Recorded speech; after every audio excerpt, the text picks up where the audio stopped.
Hello, welcome to podcast number 2. In this podcast, I will be reflecting upon module number 2, how science works. I thought this module was interesting because it was starting to get into how scientists or investigators or researchers actually think and the processes that they go through to solve a crime or just get answers to something. And it genuinely did help me think better and gain insight into what they're required to do. And I thought it was really interesting, like even the types of maps that we had to create. Also, I apologize if there's any background noise. I am outside and this is the quietest place that I could find. One of the activities that I particularly liked in this module was the forensic science timeline that we had to make. The gallery style and just how it was all set up was creative, and I like that we included pictures and we got to see each other's galleries and what each student thought was interesting. Anyways, what I learned about the timeline gallery activity was how researchers had to go back in the past and see how other people did it and how they could modify or do better with their research or their investigations. And I thought that was really interesting and commendable because I feel like they set us up for success, like the pioneers for us and all of our technology and our ways of doing things. And I also learned about how each forensic science process came up and how it was developed and how it's made to be what it is today. One thing that was really interesting was fingerprints, and I actually have a famous crime that includes fingerprints that I wanted to share in this podcast, which was the Black Dahlia.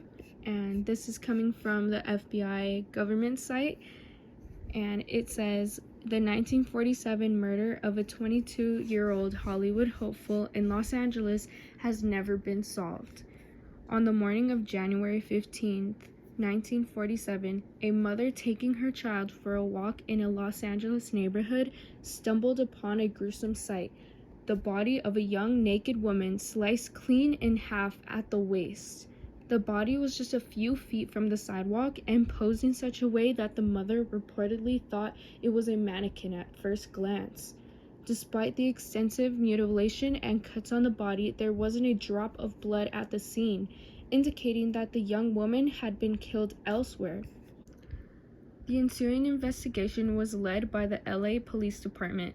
The FBI was asked to help, and it quickly identified the body, just 56 minutes, in fact, after getting blurred fingerprints via sound photo. That's a primitive fax machine used by news services from Los Angeles.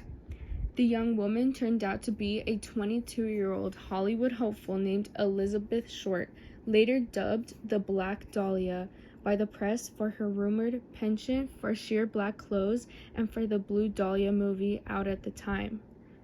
Short's prints actually appeared twice in the FBI's massive collection. More than 100 million were on file at the time.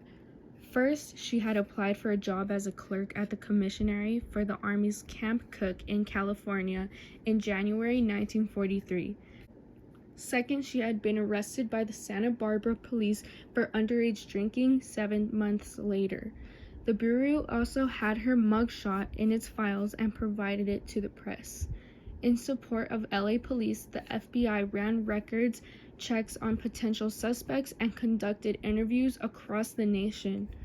Based on early suspicions that the murderer may have had skills in dissection because the body was so cleanly cut, agents were also asked to check out a group of students at the University of Southern California Medical School.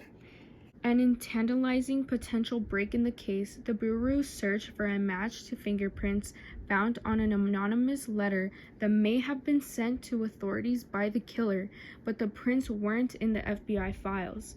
So who killed Black Dahlia, and why is it a mystery?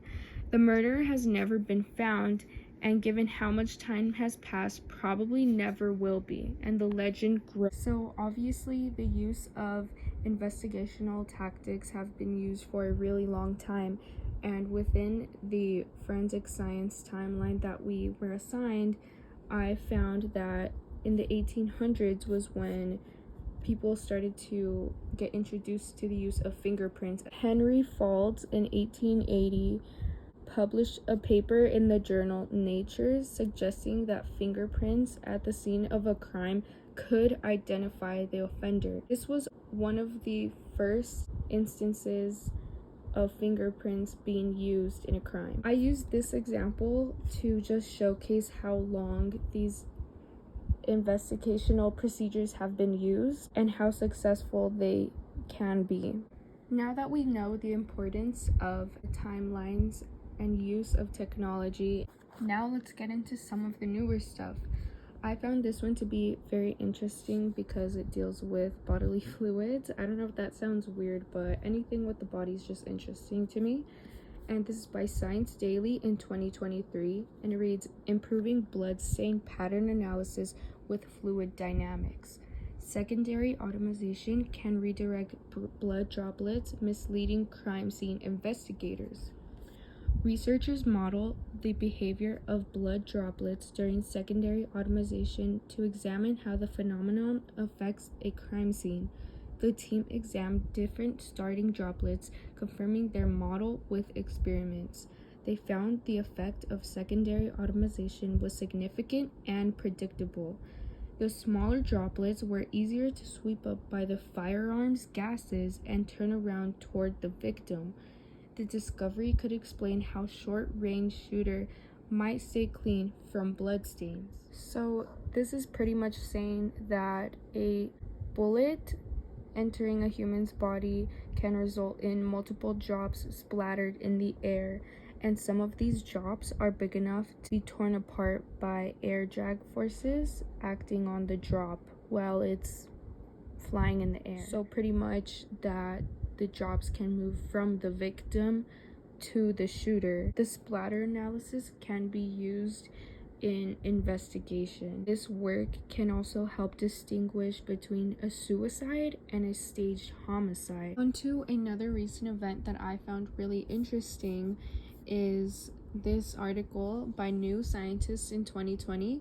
A fingerprint can show if someone has taken cocaine or just touched it. This test can be completed in less than 2 minutes, far quicker than blood tests, and could be used for forensic science investigation or drug testing. You can use it to see if someone's either touched the drug or if they've ingested it. Pretty much the test picks up on a molecule called benzoylecgonine, which is excreted through the skin after a person has ingested cocaine. The chemical is also present as an impurity in some street samples of cocaine. Benzoylecgonine in street cocaine actually washes off the fingers.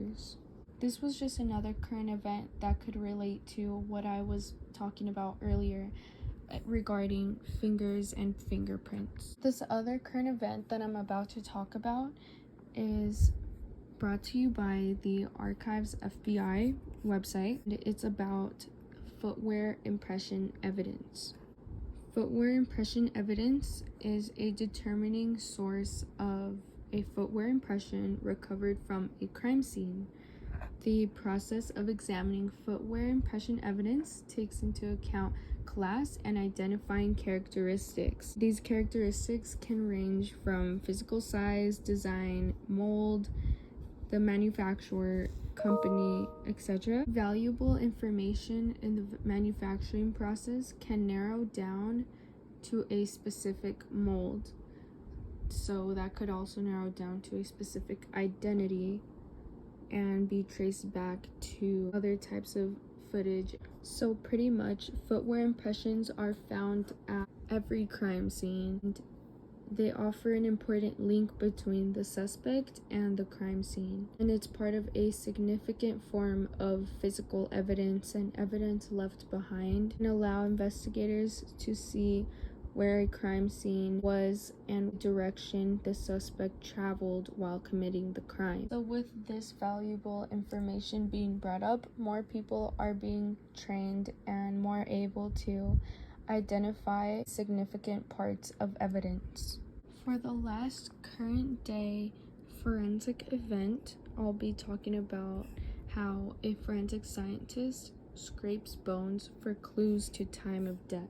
Bones can provide a significant amount of valuable information, such as how a person was living, their sex, their age. This scientist uses bones to track time. So abundances of several proteins in bones, including some that give bones their structure, decreased with time since the research started. Pretty much the protein and the chemistry behind the makeup of the bones can tell you its time of death or about how long ago they died. Thank you for listening to my podcast, and I hope it was interesting.